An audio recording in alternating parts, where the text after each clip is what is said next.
Olá, sejam bem-vindos a mais uma edição do programa Cartórios no Ar.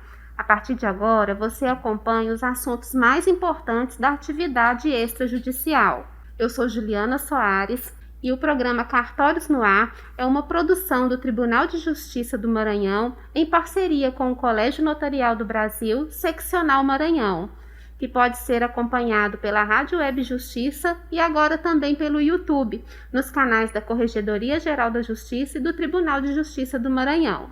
Hoje vamos abordar o tema da regularização fundiária, um tema antigo, mas que tem ganhado especial atenção por parte do Poder Judiciário. Para tratar do assunto, recebemos hoje a juíza de direito, doutora Ticiane Maciel Palácio, que é coordenadora do Núcleo de Regularização Fundiária da Corregedoria Geral da Justiça do Estado do Maranhão.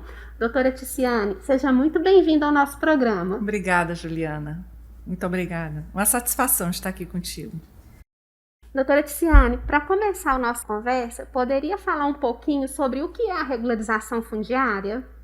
Juliana, nós temos duas formas de responder essa pergunta. Uma rápida e prática e uma um pouquinho mais elaborada. Eu vou tentar dar as duas formas. Rapidamente, em rápidas palavras, regularização fundiária significa regularizar, como o próprio nome diz, posses, áreas de posses, que, como nós sabemos, é muito comum no nosso país. Né? Então, essa é a forma mais rápida de conceituar. Agora eu vou te trazer a forma mais completa. Regularização fundiária é a ponta, é a entrega, é a finalização de todo um processo que nós precisamos ter no nosso país, chamada governança responsável da terra. Ela inclui a busca por maiores informações territoriais do nosso país, algo que nós não possuímos desde a época das nossas Sesmarias. E isso, como o desembargador Caetano Levi, que é o diretor da nossa Escola Nacional de Magistratura, ele gosta de frisar, quando ele fala do tema, isso é secular. Desde a inauguração do Brasil enquanto país, em que a forma como foi colonizada, a forma como o nosso território foi ocupado, nos trouxe até esse momento que nós estamos vivendo hoje, que é uma falta generalizada de regularização das áreas. E fez com que nós buscássemos criar instrumentos legais para facilitar a inserção desse direito fundamental na vida das pessoas, que é o direito de propriedade. Né? É o direito que traz capacidades para as pessoas, porque quando você tem um patrimônio, você consegue desenvolver tanto profissionalmente, como você pode também buscar melhores condições educacionais de saúde para seus filhos, para sua família. Então, é um direito, né? É um instrumento que pode parecer muito secundário, uma política meio secundária, como tem sido enfrentado por muitos no nosso país, mas não, ela é fundamental, porque ela traz em si a abertura para direitos sociais fundamentais, como a educação e a saúde. Doutora Ticiane, historicamente, a regularização fundiária, essa pauta era uma promoção do Poder Executivo ou do Poder Legislativo. E agora a gente vê um protagonismo do Poder Judiciário. Quando começou esse movimento pelo Poder Judiciário? Olha, a regularização fundiária, na verdade, ela tem sido tentada a ser implementada no Brasil ao longo de muito tempo. Vários instrumentos, você pode fazer uma digressão histórica nos vários atos normativos, desde o Estatuto da Terra, a tentativa de regularizar essas posses rurais, urbanas, ao longo da nossa história. Mas, de fato, nunca se conseguiu fazer. Nas leis existiam os instrumentos, mas elas não eram executadas, né?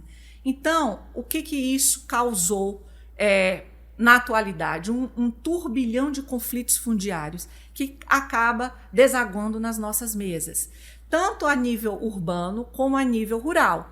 E conflitos que têm aumentado em virtude da grilagem de terra, do avanço das fronteiras agrícolas, principalmente no Maranhão. Então, empresas estão tentando entrar, já encontram poceiros lá, tentam expulsar por meio de ações de reintegração de posse, ações de reivindicatórias. Às vezes, os instrumentos processuais não são adequados ao conhecimento real da lide enfim, a gente acaba participando da parte negativa. Então, o que a gente está tentando agora com a criação do núcleo? Se antecipar a esses conflitos e buscar, junto com o legislativo e o executivo, soluções para a real regularização dessas posses e evitar que esses conflitos cheguem às nossas mesas, né? Porque são conflitos que, pelo volume e pela importância, eles demandariam muito tempo e uma sentença às vezes não soluciona. Pelo contrário, por vezes ela aumenta ainda mais esse conflito que é gerado ali. Então, o núcleo hoje ele se reúne, ele busca dentro da lei soluções, como fluir, como ser mais rápido. Ele não consegue ser um protagonista em si, porque realmente essa é uma pauta do executivo, como você muito bem destacou. E o legislativo entra aí porque ele elabora as normas e os instrumentos que nós vamos utilizar.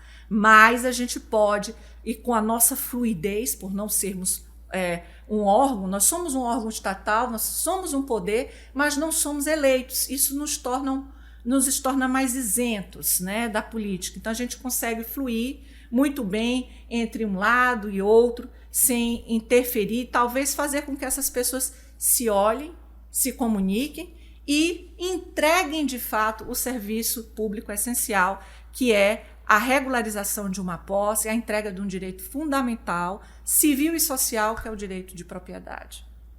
Já que a senhora falou no trabalho do núcleo, né? Tem algum aspecto que a senhora classificaria como de principal atuação do núcleo?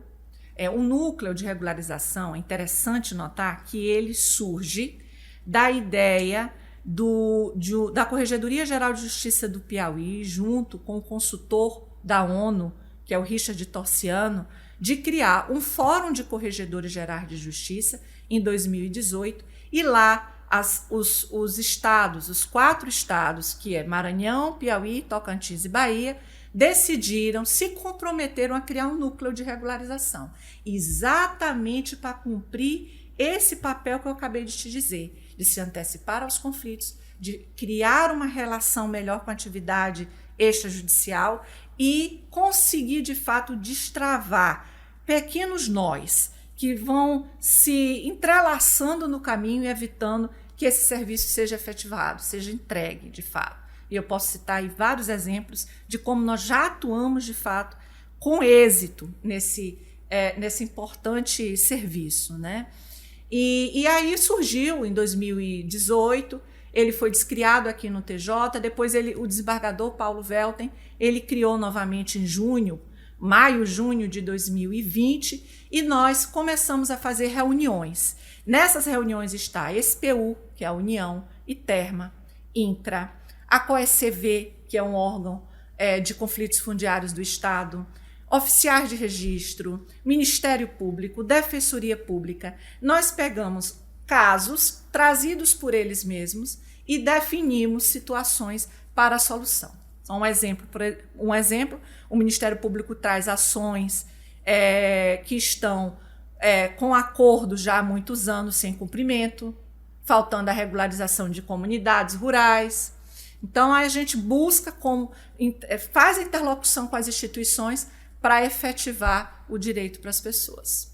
E a senhora acredita essa nova postura do Poder Judiciário de assumir a dianteira diante de uma ação tão importante? Eu acho, Juliana, que nós estamos diante de uma modificação geral da estrutura do Estado. Isso a gente não enxerga somente no Brasil. E essa forma de enxergar o poder judiciário também tem sido visto nos outros poderes. É a chamada governança. Não adianta você somente se fechar em uma função de solucionar conflitos se eles não estão trazendo o resultado efetivo, se eles não estão realmente trazendo a paz, a justiça que a gente almeja. Então, nós temos que parar de fazer o todo dia, aquilo que nos é esperado e que a gente está acostumado, sair dessa caixinha e enxergar de fora e tentar buscar novas soluções. A própria mediação, a estrutura como o CNJ criou, né, instalou a necessidade de mediação, de conciliação, os acordos extrajudiciais, as soluções extrajudiciais de conflito, é um exemplo dessa busca do judiciário pelo diferente. E esse núcleo ele vem trabalhar exatamente a mediação, os acordos, não é nada impositivo, demora às vezes muito tempo para você solucionar, porque você vai tratar com uma instituição, com outra, você tem que alinhar várias instituições, mas o resultado prático é que depois de alinhado, vai em série, vai em cadeia. E isso traz benefícios para toda a sociedade mesmo. Então, eu acho que é isso. Eu acho que a grande palavra é a governança. É esse modelo em que você não está impondo, você deixa de ser aquele que dá a sentença, mas você busca a solução através de outros meios, criando uma rede interinstitucional que busca o mesmo objetivo. E esse trabalho do núcleo, ele contempla áreas rurais, áreas urbanas, de economia familiar. Qual que é a diferença dentre essas extensões? Ele busca toda a regularização. O nome é Núcleo de Regularização Fundiária, ele busca tanto rural quanto urbano, né? Agora, é claro que o urbano é muito mais facilitado, porque nós temos um instrumento da legitimação de posse dentro da Lei 13.465 que facilita esse reconhecimento da posse por meio da prefeitura. Já a rural, nós temos aí que trabalhar uns instrumentos mais complexos, né? Envolve o INCRA, envolve uma série de cadastros, mas até nisso os núcleos têm buscado soluções mais céleres para essa comunidade. Eu mesmo comecei a minha atuação em regularização numa área rural, dentro do município de São José de Ribamar. E nós entregamos 680 títulos para famílias agricultoras que fornecem os nossos alimentos. São os alimentos que a gente compra lá no Mateus, nas feiras, eles que são os fornecedores. E sobre esse prisma social de garantir a titularidade da terra, já há resultados concretos dessas ações que a Corregedoria tem participado? Sim, olha, como eu lhe disse, essa das 680 famílias, nós temos também a próxima entrega agora em setembro da comunidade São Joaquim, que é fruto de um termo de cooperação com a Prefeitura Municipal de São Luís, e serão entregues 66 títulos provenientes de um processo judicial de 1994, em que um proprietário mesmo, um proprietário privado, particular, entrou com uma reintegração de posse contra invasores em 1994. Ele obteve uma liminar, mas essa liminar não foi cumprida pelo Estado do Maranhão e essa invasão se tornou consolidada. Então, ao final desse processo, o juiz conseguiu obter um acordo de doação desse proprietário para essas famílias, de uma área que estava ocupada de fato, permanecendo com o restante da área, e dentro desse acordo previa que fosse entregue pelo ITERMA os registros para essas famílias, só que isso nunca aconteceu, né? E foi esse o caso que eu mencionei, que o Ministério Público trouxe para o núcleo.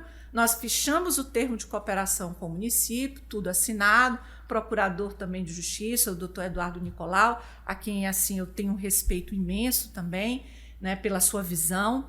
E aí nós vamos entregar agora no próximo dia 18 de setembro esses registros. Então esse também é uma nova ação. E temos outras, tem o projeto Integra, que é envolvendo as 5 corregedorias, Maranhão, Piauí, Bahia, Tocantins e agora Minas Gerais, que entrou no Matopiba, e nós pretendemos até o final do ano entregarmos REURBs, regularizações urbanas, cada um dos estados entregando em 3 municípios. Então, os nossos 3 municípios são Imperatriz, Coelho Neto e Caxias. Caxias já está com 200 feitas.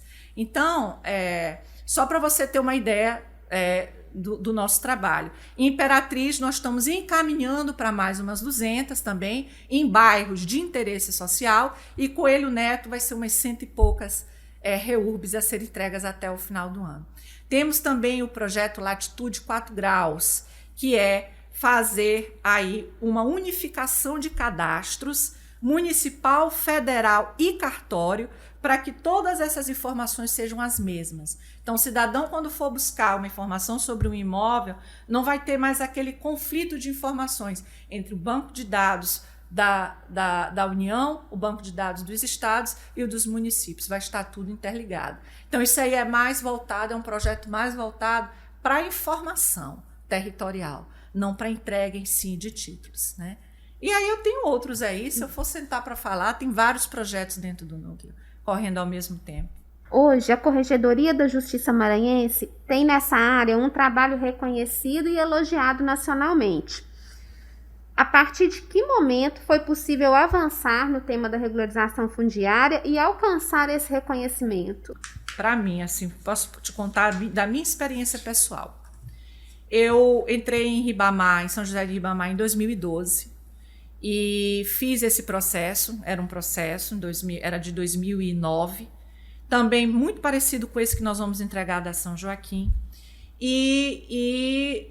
Entreguei, declarei consolidada a área e joguei procedente a reintegração de uma empresa também, era também em face de uma empresa.